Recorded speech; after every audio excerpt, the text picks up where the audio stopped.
Buenos días, como siempre, estamos muy contentos de transmitir este día en donde nosotros los jóvenes tenemos un espacio en los medios de comunicación. Buenos días, el día de hoy lo dedicaremos a hablar acerca de lo importante que es el problema del método en la filosofía del derecho, los errores implicados en el postulado de la pureza del método, la naturaleza y alcance de los métodos lógicos, y la crítica del postulado de la pureza metódica.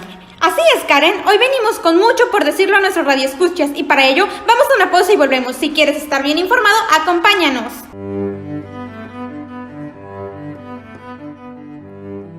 Regresamos a este su podcast informativo de lo más relevante. En primer lugar, hablaremos del problema del método de la teoría de Kelsen, en la que sostiene que el derecho tiene categoría de medio y que en tales condiciones lo que podríamos llamar fundamentos reales del derecho cae dentro del ámbito sociológico, a la vez que los fines del derecho corresponden al campo de la ética de la política y los califica por esta razón de metajurídicos. De hecho, la actitud de Kelsen es típica de los idealistas, ¿no crees? Esos que se inspiran en Kant y Descartes. Tengo entendido que Kant se dedicó a investigar los rasgos generales, observando los llamados fenómenos jurídicos. No es el ser la realidad, es más bien el conocimiento, es el que termina creando, por decirlo así, su objeto, y a través del objeto, el ser mismo, la realidad de las cosas. Por lo tanto, estudia al ser espiritual, los principios de su inteligencia, la voluntad y de su libertad. ¿Tú qué piensas?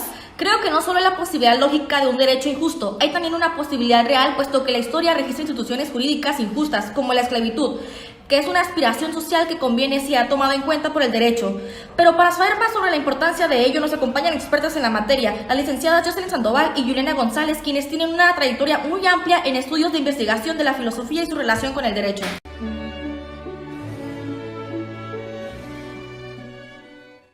¿Podría explicarnos, licenciada Juliana González, sobre la naturaleza y alcance de los métodos lógicos a que se refiere este tema? Cuéntenos. Primeramente tenemos que entender qué es método. Se entiende como el conjunto de procedimientos racionales para la investigación y demostración de lo verdadero. La variedad de los objetos de conocimiento entraña una diversidad de métodos y que estos deben seleccionarse a fin de que el método que se emplee en cada caso sea adecuado al objeto. Entonces, ¿podríamos decir que los métodos son necesarios?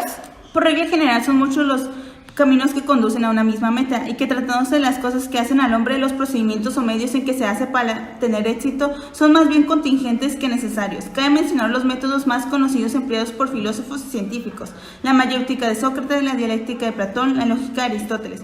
Como característica de estos métodos se descubren procedimientos racionales tales como la inducción, deducción, análisis y síntesis.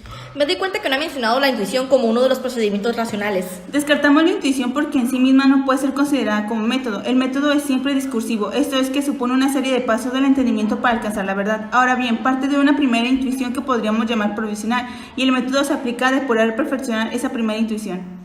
Ah, se refiere al método postintuitivo. Exactamente. O bien, el método establece las condiciones que hagan posible una intuición completa, que es el método preintuitivo. En uno y otro caso, la intuición no es en sí mismo un método.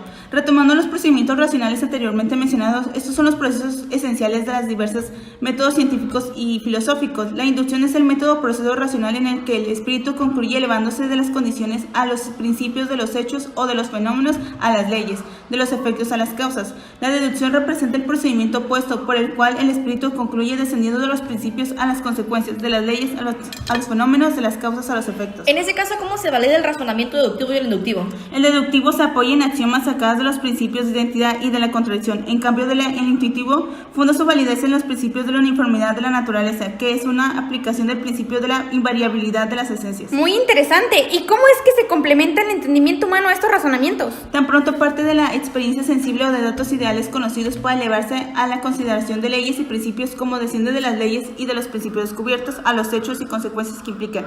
En determinadas ciencias, dada la naturaleza de su sujeto, predomina el razonamiento inductivo, y en otras, atendiendo a la misma razón, es el razonamiento deductivo el predominante. Y es claro que la evidencia de los principios y axiomas son los que sirven de fundamento a la deducción. Solo es posible a base de experiencias psicológicas. Con razón, con lo cual Aristóteles la psicología antes de la metafísica.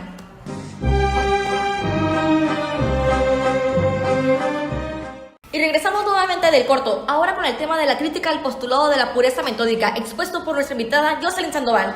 Gracias, y para empezar ese tema es necesario entender que este postulado se basa en que el método de cada ciencia debe ser adecuado a su objeto.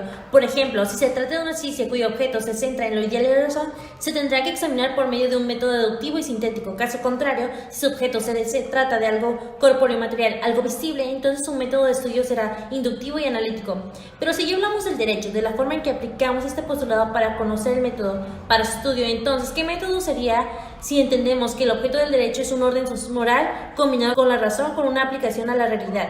Si el derecho es la unión de los primeros dos supuestos, entonces, ¿sería una combinación de sus métodos? Efectivamente, su método tendría que ser inductivo, deductivo, analítico y sintético. Eso es increíble, pero tenía entendido que Kelsen también tiene una postura para este postulado, ¿no? Así es, y es que Kelsen entendía esta postura por medio de 3 doctrinas. Doctrina del derecho posible, doctrina del derecho justo y doctrina del derecho positivo. Kelsen consideraba que no era posible tener un conocimiento científico sobre la justicia, por lo que la filosofía del derecho no puede considerarse una ciencia, excepto la teoría general del derecho que entra en la doctrina del derecho posible, dado que tiene una estructura lógica, y también la teoría especial del derecho que entra en la doctrina del derecho positivo, dejando al derecho en una estructura lógica y positiva, sin un contenido permanente y sin un fin ético específico. ¿Y en qué consiste el método jurídico justo para Kelsen? Kelsen no llegó a precisarlo, pero este método en sí trata de la afirmación donde se pretende ocultar la tesis del idealismo moderno, donde el pensamiento humano es el creador y la medida de la realidad. Pero algo que sí podemos saber es que Kelsen consideraba que el objeto no era el que creaba el método, sino lo contrario, el método crea el objeto. No lo entiendo, ¿cómo es esto posible? Kelsen decía que ya existía un método jurídico previo a toda investigación sobre lo que sea el derecho, por lo que uno no puede cambiar su objeto, deformarlo en algo no jurídico incluso. Pero bueno, ya centrándonos en el tema, Kelsen exige abstenerse de mezclar datos y nociones sociológicas y éticos al hacer el estudio del derecho a fin de evitar caer en un sociologismo o en un aticismo jurídico.